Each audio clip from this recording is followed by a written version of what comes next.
ನನಗೂ ಫ್ರೀ, ನಿಮಗೂ free, free ಪ್ರತಿಯೊಬ್ಬರಿಗೆ. ಕೆಜೆಗೆ free current free.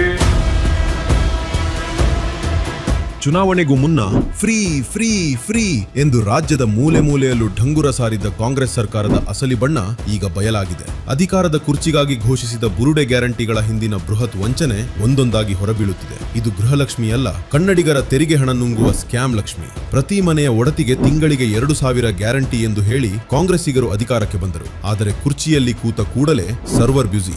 Ration card link ಅಂತ ಹೊಸ ನಾಟಕ ಶುರುವಾಯಿತು. ಚುನಾವಣೆ ಬಂದಾಗ ಮಾತ್ರ ಈ ಯೋಜನೆಗೆ ಜೀವ ಬಂದು ಎಲೆಕ್ಷನ್ ಲಕ್ಷ್ಮಿಯಾಗಿ ಬದಲಾಯಿತು. ಆದರೆ ಜನರಿಗೆ ಗೊತ್ತೇ ಆಗದಂತೆ 2 ತಿಂಗಳ ಬರೋಬ್ಬರಿ 5,000 ಕೋಟಿ ರೂಪಾಯಿ ಗೃಹಲಕ್ಷ್ಮಿ ಹಣವನ್ನು ಕಾಂಗ್ರೆಸ್ ನುಂಗಿ ಹಾಕಿದೆ. ಈ ಬಗ್ಗೆ ಲೆಕ್ಕ ಕೇಳಿದರೆ ಸಚಿವೆ ಲಕ್ಷ್ಮಿ ಹೆಬ್ಬಾಳ್ಕರ್ ಅವರು ಸದನದಲ್ಲಿ ಸುಳ್ಳು ಹೇಳಿ ಹಗರಣ ಮುಚ್ಚಿ ಹಾಕಲು ಯತ್ನಿಸುತ್ತಾರೆ. ಆದರೆ ಬಿಜೆಪಿ ಈ ಹಗರಣವನ್ನು ಸಾಕ್ಷಿ ಸಮೇತ ಜಗಜ್ಜಾಹೀರು ಮಾಡಿದೆ. ಇದೆಲ್ಲದಕ್ಕಿಂತ ದೊಡ್ಡ ಶಾಕ್ ಇಲ್ಲಿದೆ ಕೇಳಿ. ಬದುಕಿರುವ ಮಹಿಳೆಯರ ಅಕೌಂಟ್ಗೆ ಹಣ ಬರುತ್ತಿಲ್ಲ, ಆದರೆ ಸತ್ತವರ ಅಕೌಂಟ್ಗೆ ಕೋಟಿ ಜಮೆ ಆಗುತ್ತಿದೆ. ಬರೋಬ್ಬರಿ 1.48 ಲಕ್ಷ ಮೃತ ಮಹಿಳೆಯರ ಖಾತೆಗೆ 128 ಕೋಟಿ ರೂಪಾಯಿ ಹಣ ಹೋಗಿದೆ. 17 ಜಿಲ್ಲೆಗಳ ವ್ಯಾಪ್ತಿಯಲ್ಲಿ 55,232 ಮೃತರು ಹಾಗೂ 56,860 ತೆರಿಗೆದಾರರು ಸೇರಿ ಒಟ್ಟು 1.12 ಲಕ್ಷ ಜನರನ್ನು ರಾತ್ರೋರಾತ್ರಿ ಯೋಜನೆಯಿಂದ ಹೊರಹಾಕಲಾಗಿದೆ. ಅಷ್ಟೇ ಅಲ್ಲ, ಇನ್ನು ಡಿಕೆ ಶಿವಕುಮಾರ್ ನಾವು ಪ್ರತಿ ತಿಂಗಳು ಗೃಹಲಕ್ಷ್ಮಿ ಹಣವನ್ನು ಹಾಕ್ತೀವಿ ಅಂತ ಹೇಳೇ ಇಲ್ಲ ಎಂದು ಉಲ್ಟಾ ಹೊಡೆದಿದ್ರು. ತಿಂಗಳಿಗೆ ಕೊಡ್ತೀವಿ ಅಂತ ಹೇಳಿಲ್ಲ, ತಿಂಗಳಿಗೆ ಕೊಡ್ತೀವಿ ಅಂತ ಹೇಳಿಲ್ಲ.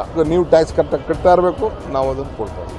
ಒಂದೆಡೆ ಕನ್ನಡಿಗರ ತೆರಿಗೆ ಹಣ ವಾಲ್ಮೀಕಿ, ಮುಡಾ ಹಾಗೂ ಹೆಲ್ತ್ ಕಿಟ್ ಹಗರಣಗಳ ಮೂಲಕ ಲೂಟಿಯಾಗುತ್ತಿದೆ. ಇನ್ನೊಂದೆಡೆ ಖಜಾನೆ ದಿವಾಳಿಯಾಗಿ ಸರ್ಕಾರಕ್ಕೆ ಗ್ಯಾರಂಟಿಗಳನ್ನು ಮುಂದುವರಿಸಲು ಉಸಿರು ಕಟ್ಟುತ್ತಿದೆ ಅನ್ನಭಾಗ್ಯ. ಮೋದಿ ಸರ್ಕಾರದ 5 ಕಿಲೋಗ್ರಾಂ ಅಕ್ಕಿಗೆ ತಮ್ಮ ಸ್ಟಿಕ್ಕರ್ ಅಂಟಿಸಿ ಕೈ ತೊಳೆದುಕೊಂಡ್ರು. ಬೃಹತ್ ಜ್ಯೋತಿ 200 ಯೂನಿಟ್ ಫ್ರೀ ಎಂದು ಸರಾಸರಿ ಲೆಕ್ಕ ಹಾಕಿ ಕರೆಂಟ್ ಬಿಲ್ ಏರಿಸಿ ಜನರಿಗೆ ಶಾಕ್ ಕೊಟ್ರು. ಶಕ್ತಿ ಯೋಜನೆ ಟಿಕೆಟ್ ದರ ಹೆಚ್ಚಿಸಿ ಸುಲಿಗೆ ಮಾಡಿದ್ದಲ್ಲದೆ ಡಕೋಟಾ ಬಸ್ಗಳನ್ನು ಬಿಟ್ಟು ಸಾರಿಗೆ ಇಲಾಖೆಯನ್ನೇ ದಿವಾಳಿ ಎಬ್ಬಿಸಿದರು. ಯುವ ನಿಧಿ ಆ ಯೋಜನೆ ಎಲ್ಲಿದೆ ಅಂತ ಹುಡುಕುವುದೇ ಒಂದು ದೊಡ್ಡ ಟಾಸ್ಕ್. ಈಗ ಗೃಹಲಕ್ಷ್ಮಿಯನ್ನು ನಿಲ್ಲಿಸಲು 100 ಕಂಡೀಷನ್. ಮತ್ತೆ ಅರ್ಜಿ ಹಾಕಿ ಬಯೋಮೆಟ್ರಿಕ್ ಕೊಡಿ ಎಂದು ಸ್ವಾಭಿಮಾನಿ ಮಹಿಳೆಯರನ್ನು ಬೀದಿಗೆ ತಂದು ಕ್ಯೂನಲ್ಲಿ ನಿಲ್ಲಿಸಿ ಅಗೌರವ ತೋರುತ್ತಿದೆ ಈ ಕಾಂಗ್ರೆಸ್ ಸರ್ಕಾರ. ನೆನಪಿರಲಿ ಕನ್ನಡಿಗರೇ, ನಾವು ಇವರ ಬಳಿ ಭಿಕ್ಷೆ ಬೇಡಿ ಗ್ಯಾರಂಟಿ ಕೇಳಿರಲಿಲ್ಲ. ಇವರೇ ಓಟಿಗಾಗಿ ಆಸೆ ಹುಟ್ಟಿಸಿ ಈಗ ಕಂಡೀಷನ್ಗಳ ಮೂಲಕ ಕನ್ನಡಿಗರ ಕೈಗೆ ಖಾಲಿ ಚಿಪ್ಪು ಕೊಡುತ್ತಿದ್ದಾರೆ. ಕಾಂಗ್ರೆಸ್ ಇರುವುದು ಭರವಸೆಗಳನ್ನು ಈಡೇರಿಸುವುದಕ್ಕಾಗಿ ಅಲ್ಲ, ಕನ್ನಡಿಗರನ್ನು ವಂಚಿಸುವುದಕ್ಕಾಗಿ ಎನ್ನುವುದು ಈಗ ಸಾಬೀತಾಗಿದೆ.